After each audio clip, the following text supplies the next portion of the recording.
प्रियते मलया भक्त्या।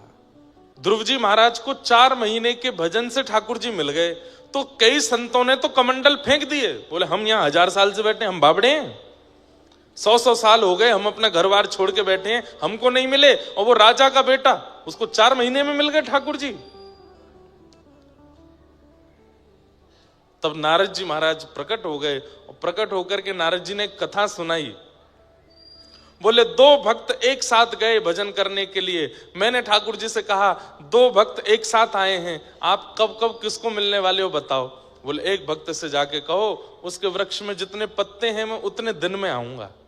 वो जिस वृक्ष के नीचे बैठा है उसमें जितने पत्ते हैं मैं उतने दिन में आऊंगा। और दूसरे से कहना वो जिस वृक्ष के नीचे बैठा उसमें जितने पत्ते हैं उतने वर्ष में आऊंगा। नारद जी बोले दोनों एक साथ आए हैं, दोनों एक साथ कर रहे हैं, दोनों वट वृक्ष के नीचे बैठे हैं, दोनों के वृक्षों में असंख्य पत्ते हैं, आपने इतना भेदभाव क्यों किया। ठाकुर जी बोले हम बताएंगे नहीं, तुम जाके बस कह दो, अपने आप पता चलेगा। पहले भक्त से जाके कहा अरे भैया तेरे तो भाग्य खुल गए। अरे नारद जी कब मिलेंगे भगवान। बोले बस कुछ दिन की बात और है। बोले कितने दिन। बोले ऊपर जो वृक्ष है इसमें जितने पत्ते हैं इतने दिन में मिलेंगे। उसने ऊपर पत्ते देखे, सिर पटकने लगा, अभी इतने दिन और लगेंगे ठाकुर जी को। अरे पत्नी छोड़ के आया, बच्चे छोड़ के आया, परिवार छोड़ के आया, सब घर बार छोड़ करके मैं आया, इतने दिन और लगाएंगे ठाकुर जी। रोने लगा। नारद जी बोले तू तो रो रहा है, उसका दूसरे का क्या होगा, उसको तो उतने वर्ष में मिलने वाले हैं। चल भैया थोड़ी और बोले मैं प्रतीक्षा नहीं, इतने दिन कौन प्रतीक्षा करे, मैं तो जा रहा हूं। नारद जी दूसरे भक्त के पास गए। नारद जी प्रणाम, भगवान कब मिलेंगे। बोले भैया तुम्हारे ऊपर वृक्ष में जितने पत्ते हैं उतने वर्ष में मिलेंगे। इतने में ही वो नाचने लगा, उछलने लगा, नारद जी के साथ ही नृत्य करने लगा, उन्हीं की भुजा उठा करके नाचने लगा। जय हो, आज मेरे कान तृप्त हो गए, मेरा जीवन तृप्त हो गया, मेरा सर्वस्व तृप्त हो गया। नारद जी बोले तेने भैया कुछ उल्टी सीधी बात तो नहीं सुनी, मैंने यूं कही इतने वर्ष में मिलेंगे, तो इतना नाच क्यों रहा है, कितने पत्ते हैं पता है, इतने वर्ष और लगेंगे। उस भक्त ने कहा मुझे इस बात की चिंता नहीं कि अवधि कितनी लगेगी, पर आपने ये कहा कि मिलेंगे, मुझे इसी बात से ही प्रसन्नता है कि वो मिलने तो आएंगे, आज नहीं तो कल आएंगे, कल नहीं तो परसों आएंगे, परसों नहीं तो 20, कभी भी आवे। लेकिन ठाकुर जी ने ये कहा है ना कि वो मिलेंगे, अब वो चाहे जब आवे, मुझे उसी में प्रसन्नता है। इतने में ही ठाकुर जी वहीं प्रकट हो गए और प्रकट होकर के उस भक्त को दर्शन दे दिया। नारद जी महाराज बोले आप झूठे, आपके वेद पुराण झूठे, आपकी सब बातें झूठी, और ऊपर से मुझे भी झूठा बना दिया। ये क्या किया आपने, आपने तो कहा था इतने वर्ष में मिलोगे। ठाकुर जी बोले लगना तो इतना ही वर्ष था, लेकिन तुमने जैसे ही कहा मिलेंगे तो उसकी इतनी उत्सुकता बढ़ी कि उसकी उत्सुकता में जो वर्ष की अवधि थी वो क्षण भर मात्र हो गई, और क्षण भर में वो सारे वर्ष पूर्ण हो गए और मैं तुरंत प्रकट हो गया। समझ में आई बात। मुझसे राधा रमण जी को मिलने के लिए 10 साल का समय और है, मान लो। अब 10 साल 15 भी हो सकते हैं, 20 भी हो सकते हैं। कब? यदि मुझ में आलस्य आ जाए, यदि मुझ में विकार आ जाए, यदि मुझ में उत्सुकता की कमी आ जाए, तो वो 10 के 15 भी हो सकते हैं, 15 के 20 भी हो सकते हैं, 20 के 2 वर्ष भी हो सकते हैं, 20 के 2 जन्म भी हो सकते हैं, एक कल्प भी हो सकता है, एक युग भी हो सकता है। जितनी मेरी उत्सुकता घटती जाएगी ठाकुर जी उतने दूर होते चले जाएंगे, और जितनी उत्सुकता बढ़ती चली जाती है। देखो जज साहब बैठे हैं यहाँ पे, अब मुझे तो ज्यादा अनुभव नहीं है, पर हमने ऐसा सुना है कि जब कैदी जेल चला जाता है तो उसको जितने दिन की वो दी जाती है, क्या बोलते हैं, सजा। अब समझो कि उसको उम्र कैद दी गई। उम्र कैद में कितने वर्ष की सजा होती है? 14 वर्ष की। अब वही बैठे हैं, वो बताएं कितने वर्ष की होती है? 14 वर्ष की। अब 14 वर्ष की सजा होती है, किसी को आजीवन कारावास होता है, किसी को और भी होता है। पर मैंने ऐसा सुना है, मुझे पक्का नहीं पता, पर जब कारावास में वो व्यक्ति अपना जीवन बड़ी अनुकूलता से जीने लगता है और बड़ा नियमित रूप से रहने लगता है, जो कार्य उसको मिलता है उसमें भी निपुणता रखता है, अपने जीवन को साध के रखता है, तो शायद कुछ समय बाद उसकी जो अवधि है वो घटा दी जाती है। उसको जितने दिन रहना है, अब ऑर्डर तो ऑर्डर है, अब ऑर्डर तो हुआ था कि 14 वर्ष रहेगा, लेकिन उसने अपना जीवन इतना सुगम बना लिया, इतना योग्य बना लिया, अपने विचार व्यवहार से इतना मोह लिया सबको कि फिर याचक लोग ही जाकर के कहते हैं, बोले महाराज वो बड़ा बढ़िया से रहता है, ठीक है, कोई ऐसी दिक्कत, तो फिर उसकी जो सजा की अवधि थी उसको घटा देते हैं, उसको 8 वर्ष कर दिया, 9 वर्ष कर दिया, चलो इसको अब छोड़ दो, अब हो गया, ठीक है। ठीक वैसे ही मुझसे आपसे मिलने के लिए ठाकुर जी ने एक नियमित समय चुन रखा है सबके लिए। पृथ्वी पर जन्म लेने वाले हर व्यक्ति का जन्म लेते ही ठाकुर जी एक नियमित समय भी रखते हैं, इस समय पर मैं इसको मिलूंगा। लेकिन हमारे कर्म या तो उस अवधि को बढ़ा देते हैं या उस अवधि को घटा देते हैं।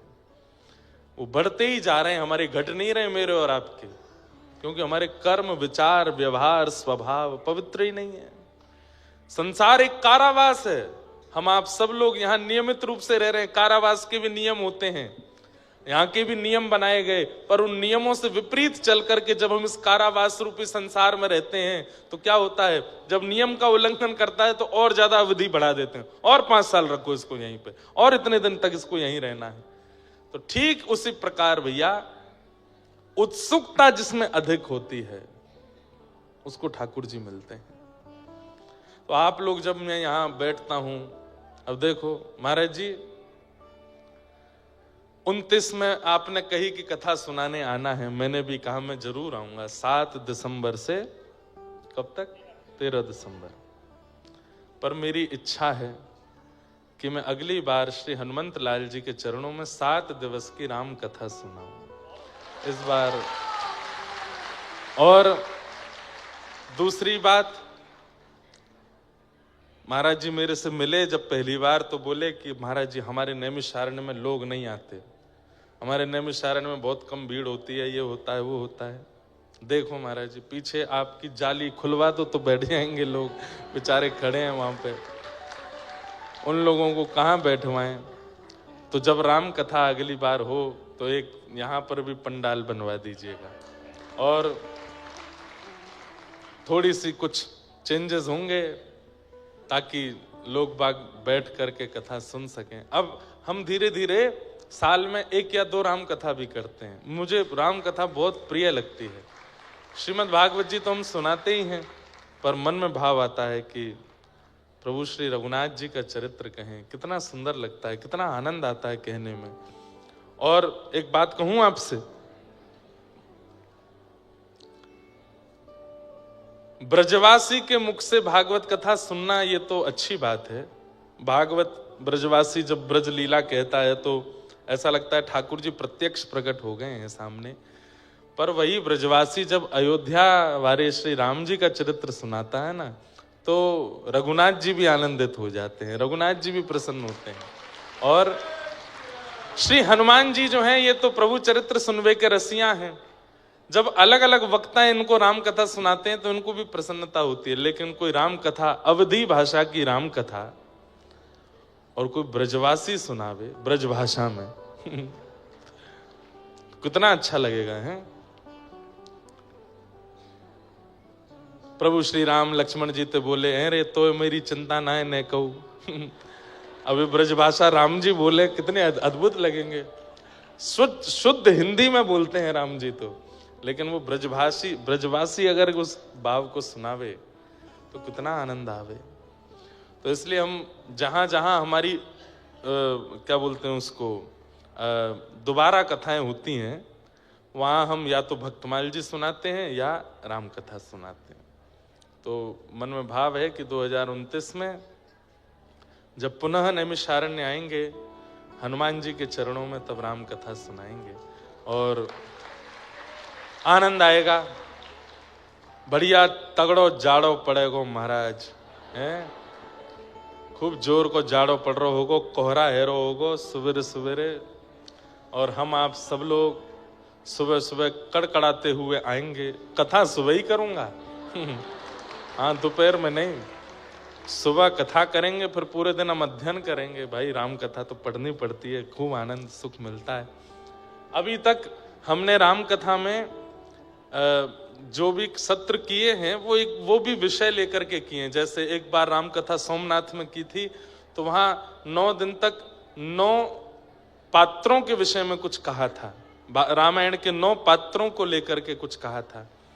तो यहां पर भी जो कथा होगी उसमें भी हम 9 पात्र चुनेंगे, 7 दिन तक होगी, 9 पात्र चुनेंगे मानस जी के, और उन पात्रों पर चर्चा करेंगे।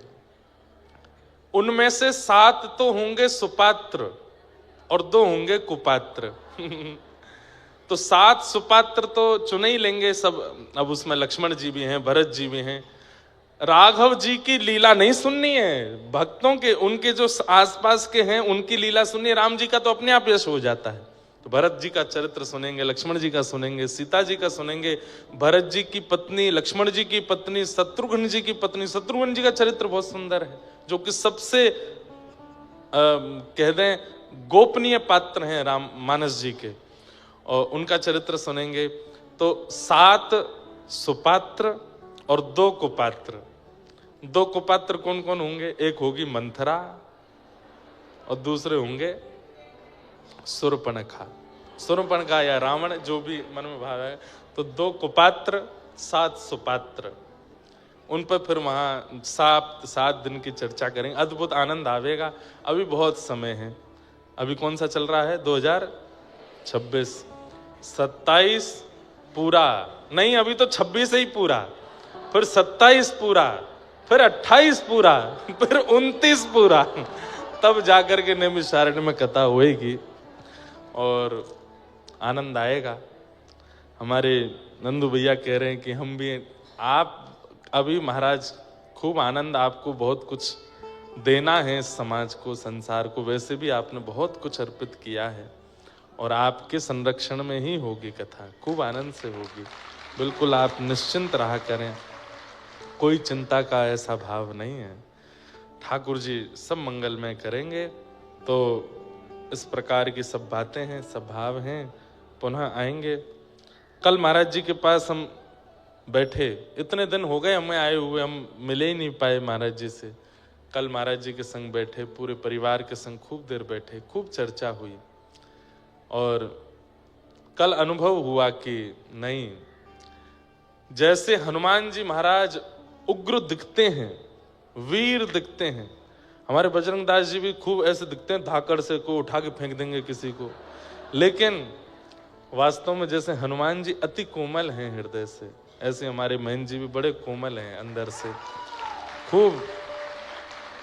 और एक बात बताऊं आपको मैं, ये हनुमान जी महाराज है ना, इन्होंने गदा हाथ में लेकर के, बढ़िया विकराल रूप बना करके, पर्वत आदि हाथ में लेकर के हम सब लोगों को एक बहकावे में रखा है। किस बहकावे में? कि मैं ऐसा ही हूं, मुझे ऐसे ही मान के भजो। हम सबको वह रूप दिखा करके चुपचाप भीतर बैठ करके अत्यंत वाष्प वारी परिपूर्ण लोचनम, श्री राम कहते हुए निरंतर उसी भाव में निमग्न होकर के बस, अरे सहचरी हैं। आपको पता है श्री चारुशिला जी, श्री हनुमान जी का सखी स्वरूप है चारुशिला जी का। कथा आती है कि सूर्य उदय से सूर्य अस्त तक श्री हनुमान जी महाराज राम जी के पास ही रहते हैं, 1 मिनट के लिए नहीं छोड़ते, बल्कि चरणों को गोद में लेके बैठते हैं। सभा, राम जी की सभा में भी जो कुछ भी होता है, हनुमान जी महाराज ऐसे ही बैठे रहते हैं, चरण नहीं छोड़ते राम जी के, किसी को छूने भी नहीं देते। मेरा ये अधिकार है बस। और बोले इसमें आप भले स्वार्थी मानो मुझे, पर ये चरण मैं नहीं छोड़ूंगा। लेकिन जैसे ही सूर्य अस्ताचल को जाते हैं, हनुमान जी महाराज की घबराहट शुरू हो जाती है। अब सूर्य अस्त हो जाएगा, राम जी कनक भवन में चले जाएंगे, अंतःपुर में चले जाएंगे, वहां सखियां मुझको जाने नहीं देती। अंतःपुर में निज निवास में तो केवल सीता जी और सब सखियों का प्रवेश है, वहां हनुमान जी नहीं जाते। तो हनुमान जी कनक भवन के द्वार तक जाते हैं तो बाहर ही चंपक लता आदि सखियां रोक देती हैं। हनुमान जी बस बस बस, अब यहां से राघव जी का हाथ हमें दे दो। तो फिर अंतःपुर कनक भवन की अंदर की लीला में चंपक लता जी लेकर के श्री राम जी को भीतर जाती हैं और श्री हनुमान जी द्वार पर खड़े खड़े इतना रोते हैं, इतना रोते हैं। क्यों? अब मैं रात भर कैसे रहूं, बिना राघव जी को देखे मैं कैसे समय निकालूं। रात भर द्वार पे बैठे बैठे रोते हैं और दिन भर तो राम राम बजते हैं और पूरी रात सूर्य नारायण का भजन करते हैं। हे गुरुदेव भगवान, इतना समय क्यों लगा रहे हो? आप जल्दी प्रकट हो जाइए ना, जल्दी उदित हो जाइए। आप उदित होंगे तभी मेरे रघुवर बाहर आएंगे। सुबह सुबह जैसे ही सूर्योदय हुआ, राघव जी बाहर आए, देखा आंखें लाल हैं हनुमान जी की, इतना रोए हैं पूरी रात। राघव जी ने तुरंत हृदय से लगा, क्या हुआ, आप इतना रोए क्यों रात को? बोले प्रभु इसका कोई उपाय बताइए, मैं नहीं रह पाता हूं आपके बिना। मुझे रात भर इतनी बेचैनी होती है कि मुझे रात्रि की निशा, ये चंद्रमा प्रिय नहीं लगते, मैं नहीं रह पाऊंगा। मेरे लिए सोना उचित, मैं सोने के लिए नहीं आया हूं, मैं खाने पीने उठने बैठने के लिए नहीं आया, मैं केवल आपको निहारने के लिए आया हूं, आपको सुनने के लिए आया हूं। ये रात्रि का काल मुझसे सहा नहीं जाता, कृपा करके मुझे कुछ अनुभव कराइए, मैं रात में कैसे आपके साथ रहूं। तब राघव जी बोले, देखो हम गृहस्थाश्रम में हैं और गृहस्थाश्रम में कुछ अधिकार गृहिणी के होते हैं, उसमें सारे अधिकार मेरे नहीं है। हम पूरे दिन सबको बांट देते हैं, व्यक्ति का स्वभाव है वो दिन को बांटता है, रात्रि को अपनों के लिए रखता है। आप हमसे कहोगे महाराज जी मिलना है, तो हम क्या कहेंगे? आज 2 बजे आ जाना, चलो 5 बजे आ जाना। लेकिन कोई बहुत घनिष्ठ आएगा, उसको क्या बोलेंगे? चलो रात में 10 बजे बैठेंगे। हाँ, क्यों? अपनों को रात्रि बांटी जाती है, परायों को दिन बांटा जाता है। मानव ऐसे ही रहता है। मुझे बहुत परायापन लगता है कि मुझे रात में आपका सानिध्य नहीं मिलता, कृपा कीजिए मुझ पर।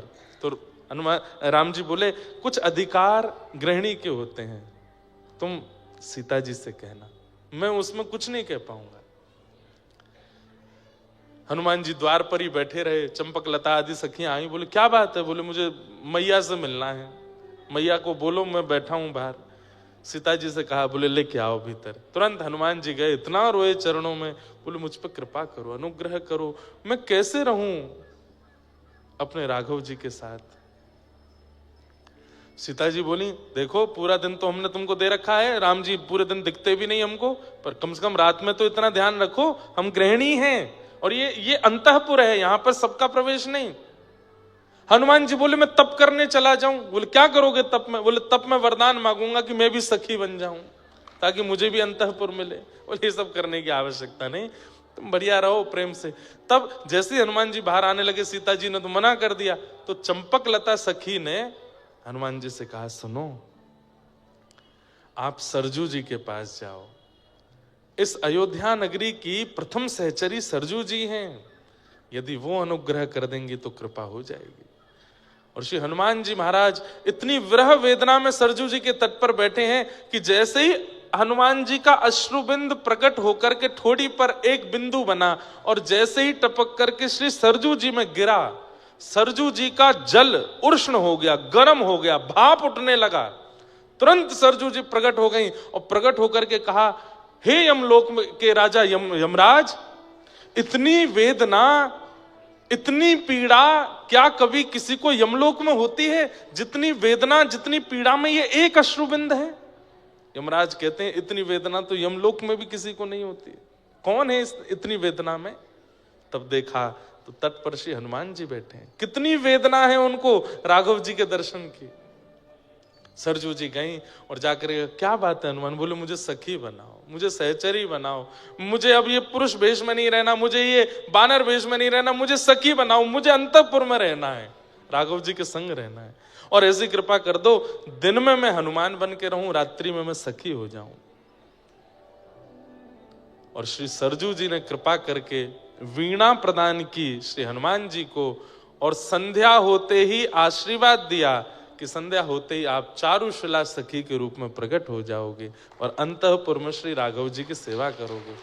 तो दिन भर तो श्री हनुमान जी महाराज गदा लेकर के या उठा के मार, वाय उठा के फेंक दे, पूरे दिन ऐसे उग्र रूप में रहते हैं। लेकिन संध्या होते ही सूर्य अस्ताचल को जैसे जाते हैं, चारुशिला सखी बन जाते हैं और वीणा लेकर के पूरी रात श्री राघव जी को देखते रहते हैं और वीणा का वादन करते हैं। पूरी रात श्री राघव जी को वीणा सिखाते, सुनाते हैं।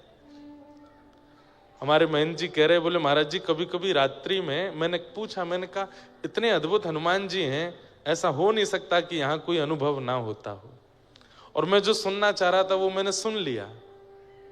कई बार मैंने कई हनुमान जी के स्थानों पर कथा की, कईयों ने कहा हमें हनुमान जी के हुंकार की आवाज आती है, कभी राम की आवाज आती है, कभी चलते हैं तो उनके धम धम धमक की आवाज आती है, कभी खड़ाओं की। तो ये सब महाराज जी ने भी बताए। तो मैं लेकिन कुछ सुनना चाह रहा था और वो यही था कि महाराज जी रात्रि में घुंघरू की आवाज आती है। मैंने कहा हाँ, अब लगा कि राम हनुमान जी यहीं बैठे हैं, क्योंकि वो रात्रि में चारुशिला रूप में होते हैं और उस समय श्री राघव जी को प्रसन्न करने के लिए, श्री राघव जी के मन को आनंदित करने के लिए वो सखी रूप धारण करके नृत्य करते हैं, गायन करते हैं। ऐसे श्री हनुमान जी। मैं जब से कथा करने आया, मैं एक ही बार गया हूं अभी तक दर्शन करने, पर वो छवि ऐसी बस गई है नेत्रों में। इतना अद्भुत स्वरूप है श्री हनुमान जी का, हनुमानगढ़ी के, मैं क्या बताऊं। ये सौभाग्य है हमारे महंत जी का, पूरे परिवार का, जो इनकी सेवा उन्हें प्राप्त है। ऐसे देखो, ऐसी झांकी कहीं नहीं देखी होगी। ऐसे मोटे मोटे लड्डू ये ऐसे धारण करते हैं यहाँ पर, जैसे मानो बंक मुस्कान, एक बांकी मुस्कान होती है ना, ऐसी मुस्कान है श्री हनुमान जी की। अद्भुत झांकी है। राघव जी की बड़ी बड़ी अंतःपुर की लीलाएं हैं, जिनको व्यास मंच से कई लोग नहीं सुनाते और नहीं सुनाना भी नहीं चाहिए। सारे भाव नहीं बताने चाहिए कथा में। पर हमारे रामानुज गुरु जी, पूज्य पिताजी महाराज के गुरु जी एक लीला सुनाते थे, वो और सुनाऊं। अंतःपुर में कैसी लीला होती है कि रोज राघव जी जब भीतर कनक भवन में आते हैं तो दरवाजा बंद करते ही सब सखियां कहती हैं, मर्यादा बाहर छोड़ के आए हो ना, मर्यादा पुरुषोत्तम, मर्यादा पुरुषोत्तम, पूरे दिन मर्यादा पुरुषोत्तम बने घूमते हो, ये अंतःपुर में मर्यादा नहीं। तो राघव जी बोलते हैं हाँ, अब जैसे चाहो बैठा लो। तो सब सखियां लेकर के राम जी को घुमाती हैं, कभी झूला पे बैठाती हैं, कभी कुछ करती हैं। अभी तो ये होली का, इतनी सुंदर होली है राघव जी की, कल अगर अनुभव लगा तो कल सुनाऊंगा। तो सीता जी बोली आज क्या विनोद करें, केवल वृंदावन चंद्र ही विनोद नहीं करते हैं, प्रिया प्रियतम आनंद नहीं करते, यहाँ राघव जी और सिया जी का भी सुख होता है। वह आज क्या विनोद करें। तो सब सखियां बोली क्या करें, नृत्य करें। बोले नृत्य तो रोज ही करते हैं। गायन करें, बोले वो भी रोज ही होता है। कुछ नया बनाए, बोले वो भी रोज। कुछ अलग करो आज। तो राघव जी बोले क्या अलग करो, कुछ अलग नहीं करना, वही कर लो जो रोज करते हो, कुछ गा लो, बजा लो, नाच लो। थोड़े से राघव जी, ये हमारे ठाकुर जी से कही होती है बात राधा रानी ने। ठाकुर जी तो 50 प्रकार के नियम बताए, ये कर लो, ये कर लो, ऐसे कर लो। लेकिन राघव जी कहीं ना कहीं थोड़े से अंतरंग भाव में रहते हैं। इतने में ही सिया जी के मन में आई, बोले हाँ एक युक्ति है। बोले क्या।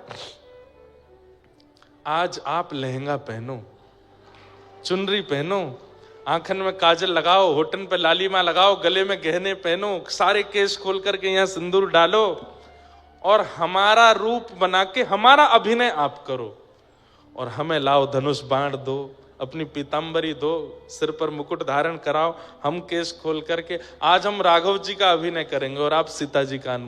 राम जी बोले ये सब नहीं करना, कुछ नहीं करना, हम ही रहने दो, तुम ही रहो।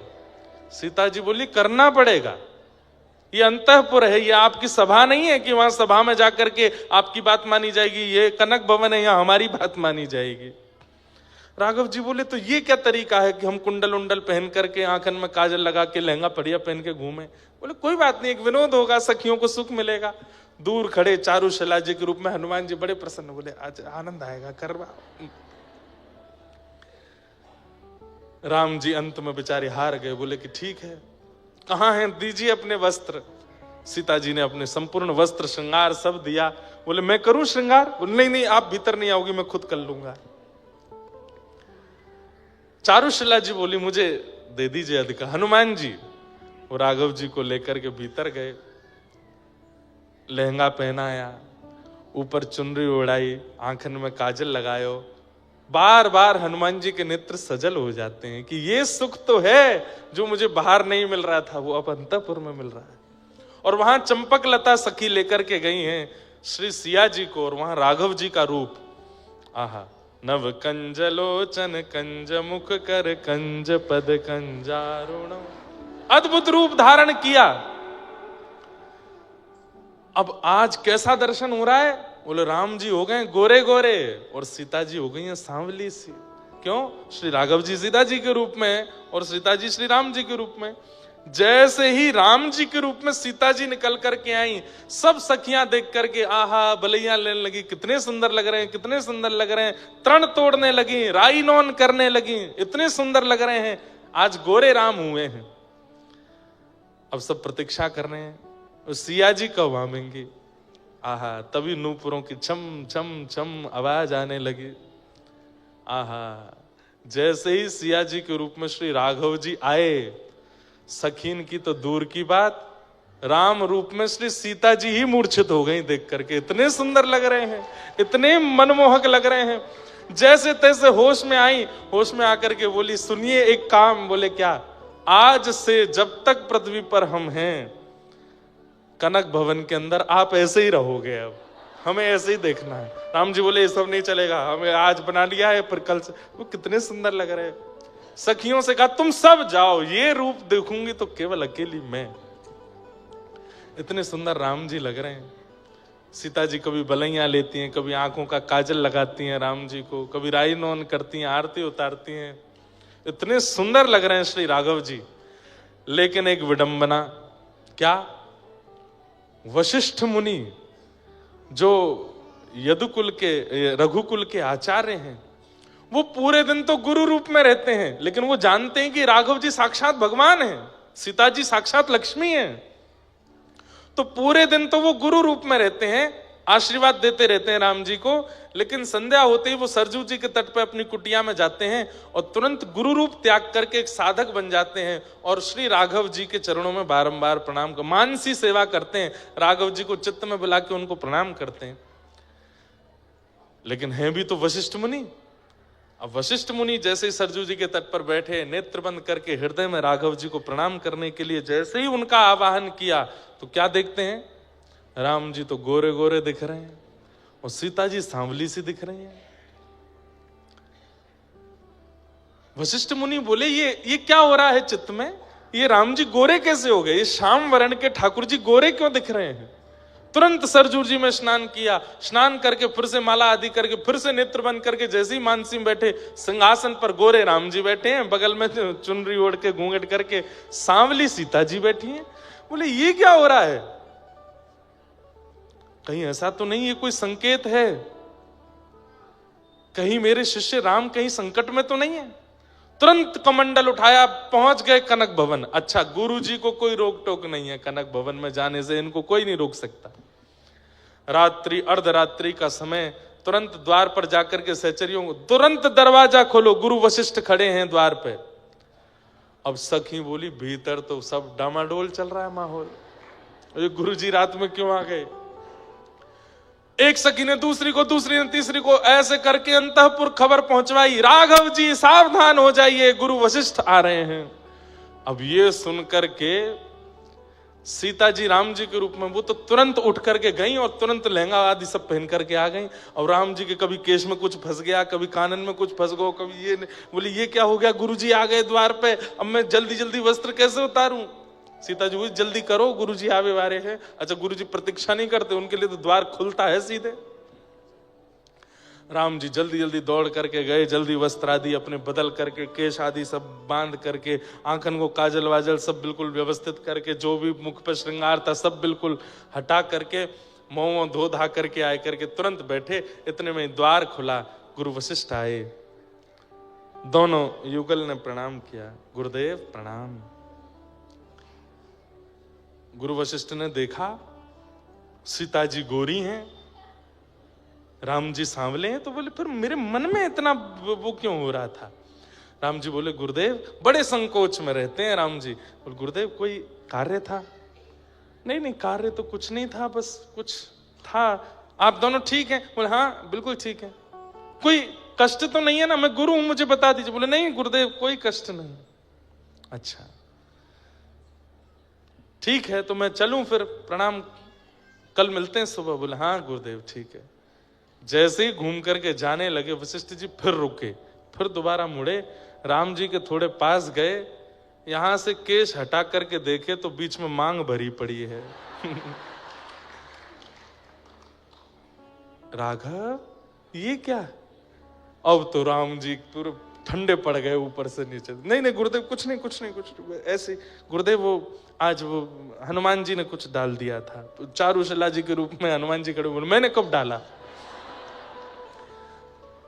वशिष्ठ जी जैसे ही सिया जी की ओर, सीता जी कभी देखती नहीं है, नीची नजर रखती हैं, लेकिन आज नजर उठा के वशिष्ठ जी को देखा है और नेत्रों में ही समझा दिया, बोले अंतःपुर की लीला है, आप क्यों आ गए बीच में? तुरंत वशिष्ठ जी समझ गए। अच्छा राघव सुनो। बोले हाँ, अब तुम विश्राम करो, सुबह मिलते हैं। वशिष्ठ जी तो गए, राम जी इतने संकोच में चद्दर लई और श्रृंगार घर में जाके ओढ़ करके बैठ गए। 3 दिन तक ऐसे ही बैठे रहे, ना किसी से मिले ना किसी से, इतने संकोच में आ गए। बोले गुरु जी ने मुझे इस रूप में देख लिया। यहाँ पे दशरथ जी मनाने आए, कौशल्या मैया मनाने आई, केकई मनाने आई, सब मनाने के लिए आ गए, लेकिन राम जी माने नहीं। तब पूछा, बोले क्या हुआ था? बोले गुरु जी जब से आके गए तब से ऐसे ही हैं। तो फिर गुरु वशिष्ठ जी से कहा कि आप जाके राम जी से, तो फिर पुनः गुरु वशिष्ठ जब आए, हल्ला हुआ, गुरु वशिष्ठ आ रहे हैं। राम जी ने फिर चद्दर हटाई, फिर बाहर आ गए। गुरु वशिष्ठ आके बोले क्या बात है, आप 2 दिन से चद्दर में रजाई में घुसे क्यों बैठे हो, इतना संकोच क्यों? नहीं गुरुदेव कुछ नहीं। कान के पास जाके वशिष्ठ ऋषि बोले, हम सब जानते हैं ये अंतःपुर की लीला, हम किसी से नहीं कहेंगे, आप बिल्कुल निश्चिंत रहो, किसी को नहीं बताएंगे। अब गुरु वशिष्ठ ने कितनी छुपाई बात कि आज हम मंच से आपको सुना रहे हैं, आज पूरी दुनिया सुन रही है, तो सोच लो गुरु वशिष्ठ ने कितनी छुपाई होगी। लेकिन श्री हनुमान जी महाराज, ये बंधुओं, ये बड़ी अंतरंग लीलाएं हैं ठाकुर जी की। हमारे पूज्य पिताजी के गुरुदेव श्री रामानुज गुरु जी इस कथा को सुनाते थे। आज पता नहीं क्यों श्री हनुमान जी सुबह से ही ऐसे रस में भीगे भीगे से दिख रहे हैं, तो ये सब भाव प्रकट कराए हैं। अनंत बलवंत श्री हनुमान जी महाराज की। तो उनका जो बल दिख रहा है ना, वो तो केवल हम लोगों को बहकाने के लिए कि तुम भैया यहीं तक ही सीमित रहना, मुझसे बल आदि ही मांगना। वास्तव में श्री हनुमान जी से तो प्रेम लक्षणा भक्ति मांगो, क्योंकि अंतःकरण में तो वही रस है, वही प्रेम है, वही भाव है श्री हनुमान जी के। अब मेरे को कथाएं तो इतनी याद आ जाती हैं। कृष्ण लीला में जो वंशी है ना, कल्याण अंक में मैंने पढ़ा था, वो श्री हनुमान जी महाराज है, हनुमान जी ही हैं। राम जी ने भरत जी से पूछा कि हनुमान ने हमारी इतनी सहायता करी कि हमें ऋण जैसा लगता है अपने ऊपर, उसके ऋण से हम कैसे ऋण हों? तब भरत जी महाराज बोले, अब ये इसका उत्तर मुझ पे तो नहीं है। तब बोले तुम जब संशय में आते हो तो क्या करते हो? बोले मेरे पास तो आपकी पादुका है, मैं आपकी पादुकाओं से संशय का समाधान पूछता हूं। तो राम जी ने अपनी ही पादुकाओं से पूछा, आपने 14 वर्ष तक अयोध्या का पालन किया है, आप हमसे पूर्ववर्ती राजा हैं दोनों, हमारी शंका का समाधान करो, श्री हनुमान जी महाराज के ऋण से ऋण कैसे हुआ जाए। तब प्रभु श्री राम जी की पादुकाओं ने आज्ञा करके कहा कि महाराज एक ही तरीका है। बोले क्या? हनुमान जी दंडक वन में संतों को आश्वासन देकर के आए हैं कि उन संतों को आप द्वापर युग में कृष्ण रूप में मिलेंगे और वे सब संत गोपी बनकर के आएंगे। दंडक वन में जिन जिन संतों से राम जी नहीं मिल पाए थे, सबकी सुध लेने हनुमान जी गए। तब सब ने रोते हुए कहा हमको राम जी क्यों नहीं मिले? तब हनुमान जी ने सबको आश्वासन दिया, आप सब लोग चिंता मत करो, द्वापर में ये कृष्ण बन के आएंगे और आप सब ही ब्रज की गोपी बन के आओगे, ठाकुर जी आपको मिलेंगे। तब एक संत ने कह दिया, क्या आप आओगे द्वापर में? क्योंकि हम गोपी बन के आ गए, ये कृष्ण बन के आ गए, और कहीं बिचौलिया के रूप में आपने आके हम दोनों को नहीं मिलवाया तो आप आओगे? तो हनुमान जी बोले ये तो ठाकुर जी जाने, मेरा कोई क्रम है कि नहीं द्वापर में। तो पादुकाओं ने आज राम जी को बताया, बोले कि हनुमान जी चिंता में हैं कि द्वापर में मुझे आना है कि नहीं, और वहां संतों को वो वचन दे करके आए कि वो उनको गोपी रूप में कृष्ण से मिलवाएंगे। तो इसलिए द्वापर में आप जब कृष्ण बनेंगे, आपके अधर पर विराजने वाली जो वंशी है वो महादेव का अवतार, और महादेव के रुद्रों में ही श्री हनुमान जी हैं, तो हनुमान जी ही वंशी के रूप में आपके अधर पर बैठेंगे, और जब आप प्राण पिरोएंगे तब उन सब गोपियों को खींच करके आपके समीप लाने का कार्य इन्हीं का होगा। आहा, अद्भुत अद्भुत भाव है। सबको प्रणाम करते हैं। कहां चल रही थी कल कथा? नख पे धार लियो गिरिराज नाम, गिरधारी पायो है। सुरपति पूजा मेट कृष्ण, गिरिराज पूजायो है। ओ सुरपति पूजा मेट कृष्ण, ये हमारे ब्रज के रसिया हैं। अभी होली के दिन चल रहे हैं, केवल होली में रसिया नहीं गवते, सारी लीला रसिया में है। ये रसिया है, गाइए हमारे साथ। सुरपति पूजा मेट कृष्ण, गिरिराज पूजायो है। सुरपति पूजा मेट कृष्ण, गिरिराज पूजायो। ओ 1.25 मण सामग्री को भोग लगायो है।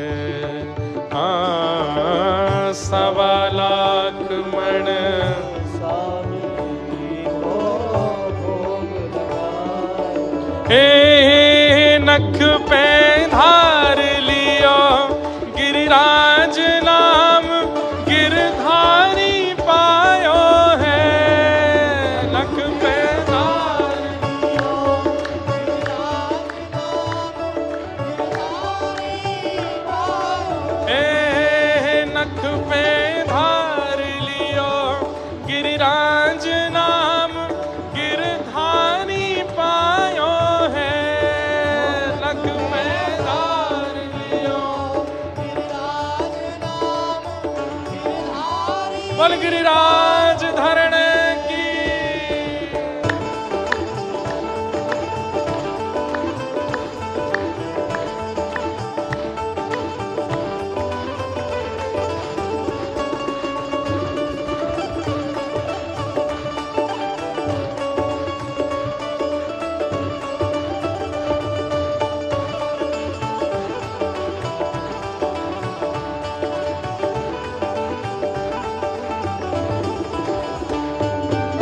श्री राधा गिरधर लाल की।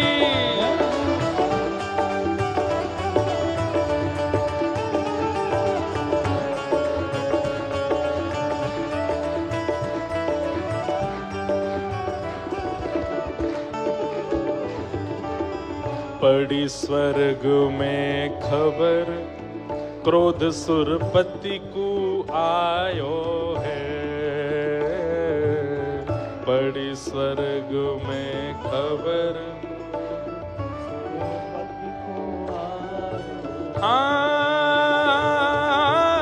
पड़ी स्वर्ग में खबर, क्रोध सुरपति को आयो है।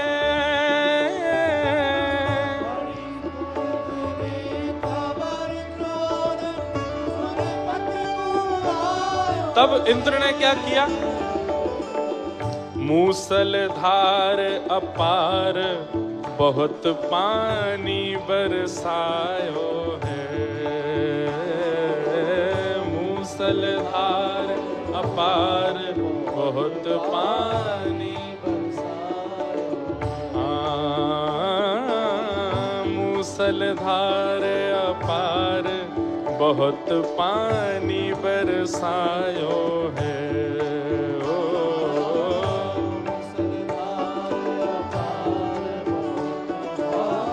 पर हमें डरना ना है, क्यों?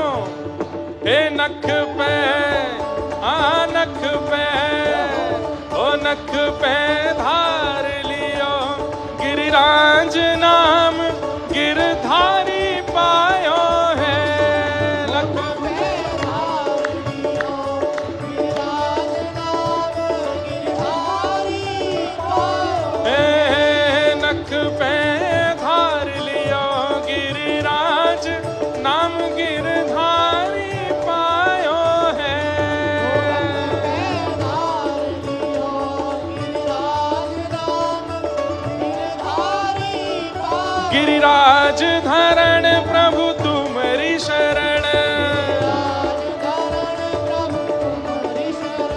गिरिराज धारण प्रभु तुम्हारी शरण, प्रभु तुम्हारी शरण, गिरधर तुम्हारी शरण, प्रभु तुम्हारी शरण, गिरधर तुम्हारी शरण। नख पे नख पे हो, नख पे धार लियो गिरिराज नाम, गिरधारी पायो है।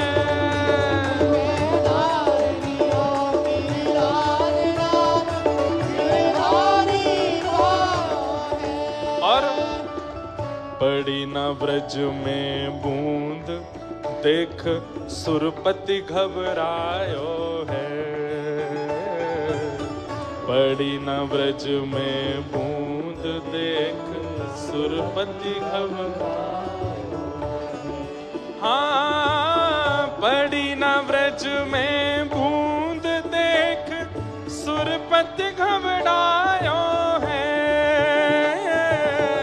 पड़ी न ब्रज में बूंद, सुरपति घबरायो है। और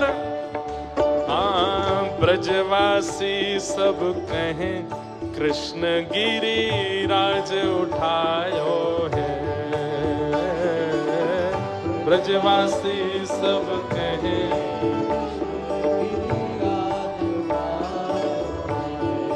ओ ब्रजवासी सब कहें कृष्ण गिरिराज उठायो है।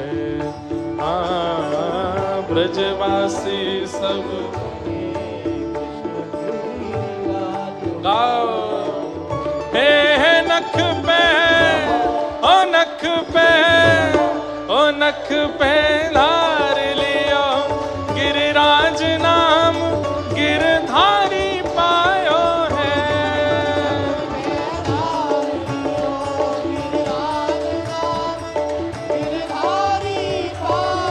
हाँ, नख पे धार लियो गिरिराज नाम, गिरधारी पायो है।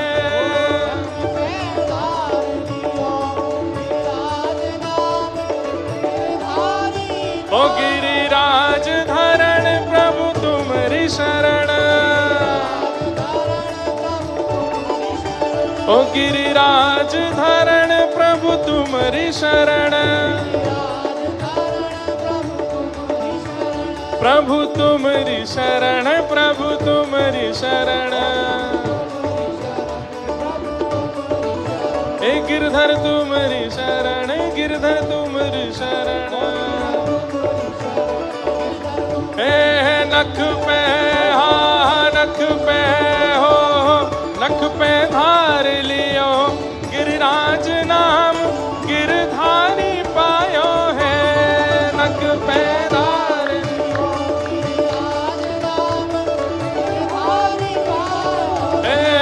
नख पे धार लियो गिरिराज नाम, गिरधारी पायो है।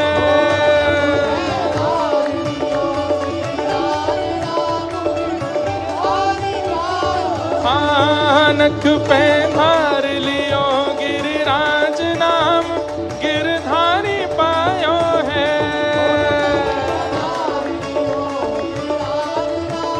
बोल गिरिराज धरण की, श्याम सुंदर श्री यमुने महारानी की, पूछरी के लौटा की, प्यारे।